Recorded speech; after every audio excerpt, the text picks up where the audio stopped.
अस्सलाम वालेकुम। आज आपके साथ शेयर करेंगे बहुत ही मज़ेदार एनर्जी से भरपूर लड्डू जो 5 आटों के साथ मिलकर ये मैं लड्डू तैयार करूँगी। एनर्जी से भरपूर हैं, आपके जोड़ों के दर्द, कमर के दर्द को दूर करते हैं। सर्दियों में एक दफ़ा ज़रूर बनाकर खाएं। तो यहाँ पर मैं जो 5 आटे ले रही हूँ उनमें सूजी है, भुने हुए काले चनों का आटा है, माश की दाल का आटा है और निशास्ते का आटा है और इसके अलावा मखानों का पाउडर है। ये मखाने मैंने भूनकर इन्हें पीस लिया था। तो ये 5 आटे हैं। इन 5 आटों के साथ मैं बहुत ही मज़ेदार से लड्डू तैयार करूँगी। मखानों के लिए मैं एक फ्राई पैन में थोड़ा सा घी शामिल करूँगी, इसमें इनको रोस्ट करूँगी और ग्राइंड कर लूँगी। तो ये हमारे पास मखानों का आटा है। यहाँ पर 2 कप मैं शक्कर लूँगी और 1 कप मेरे पास है नट्स मुख्तलिफ हैं और ये नट्स आप अपनी मर्ज़ी से शामिल कर सकते हैं, ज़्यादा या कम ये आपकी अपनी मर्ज़ी है। यहाँ पर एक फ्राई पैन में शामिल करेंगे देसी घी तकरीबन 4 से 5 टेबल स्पून और इसके अंदर मैं शामिल करूँगी निशास्ते का आटा और इसे अच्छे तरीके से फ्राई कर लूँगी। तकरीबन 5 से 7 मिनट मैंने ये फ्राई किया था और अच्छा सा जब ये भुन चुका था तो बस हम इसे एक अलग बड़े से बर्तन में निकाल देंगे, क्योंकि तमाम आटों को भूनकर उसी बर्तन में हम निकालते जाएंगे। तो यहाँ पर ये भुन चुका है अच्छा सा। अब मैं इसे इस बड़े बर्तन में निकाल लूँगी।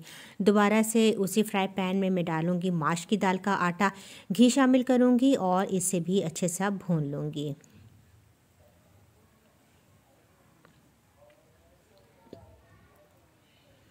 थोड़ा सा घी मज़ीद शामिल करेंगे ताकि माश की दाल का आटा अच्छा सा भून जाए। पूरी रेसिपी में 2 से 2.5 कप हमारा घी इस्तेमाल होता है। तो ये भी इसी बर्तन में निकाल लेंगे। अब दोबारा से हम घी शामिल करेंगे उसी फ्राई पैन में और सूजी शामिल करेंगे। सूजी को भी हम भून लेंगे।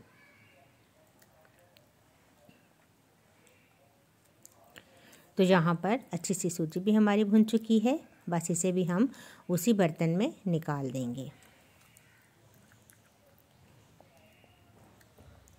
अब दोबारा से हम उसी फ्राई पैन में घी शामिल करेंगे और काले चनों का जो आटा है इसे हम भून लेंगे।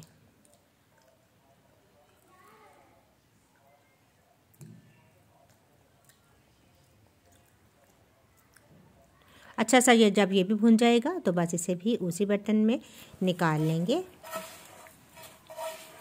और मखानों का आटा जो कि पहले ही मखाने मैंने भून लिए थे तो ये इसी तरीके से हम शामिल कर देंगे। दोबारा से थोड़ा सा घी शामिल करेंगे और नट्स को फ्राई कर लेंगे और फ्लेम बंद करने के बाद हम इसके अंदर किशमिश और नारियल ऐड करेंगे, वरना ये जल जाएंगे। तो ये तमाम नट्स को भूनकर हम उसी बर्तन में निकाल देंगे जहाँ पर ये हमने 5 आटों को भूनकर शामिल किया था। अब फ्राई पैन में शामिल करेंगे 2 कप शक्कर और इसके अंदर हाफ़ कप पानी शामिल करेंगे और शीरा तैयार कर लेंगे। कोई 1 तार या 2 तार का हमने शीरा तैयार नहीं करना, बस शक्कर के मेल्ट होने तक हमने इसे पकाना है।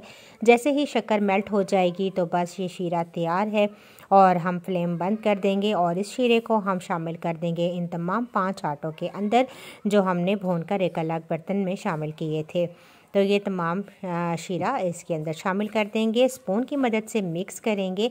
याद रहे कि यहाँ पर शीरा बहुत गर्म है, हाथ यूज़ नहीं करना, शक्कर को हाथ लगने से आपका हाथ जल जाएगा। तो लिहाजा स्पून के साथ आपने अच्छा सा इसे मिक्स करना है। तमाम शीरा हम इसके अंदर शामिल कर देंगे। तो जैसे ही अच्छा सा ये मिक्स हो जाएगा, स्पून की मदद से हम अच्छा सा जैसे इसे मिक्स कर लेंगे तो बस हम इसे इसके बॉल्स बनाना शुरू करेंगे। गरम गरम ही होगा तो बॉल्स बनेंगे, जब ये ठंडा हो जाएगा तो बॉल नहीं बन पाएंगे। तो इतना हो कि आपके हाथ इसकी गर्मी को बर्दाश्त कर सकें और आप बॉल बनाएं। बहुत ही मज़ेदार एनर्जी से भरपूर ये आपके लड्डू हैं। इसे ज़रूर एक दफ़ा सर्दियों में ट्राई कीजिए। कमर के दर्द, जोड़ों के दर्द के लिए बहुत मुफीद हैं। ज़रूर ट्राई कीजिएगा। वीडियो अच्छी लगी तो ज़रूर शेयर कीजिएगा, लाइक कीजिएगा और मेरे चैनल को सब्सक्राइब कीजिएगा।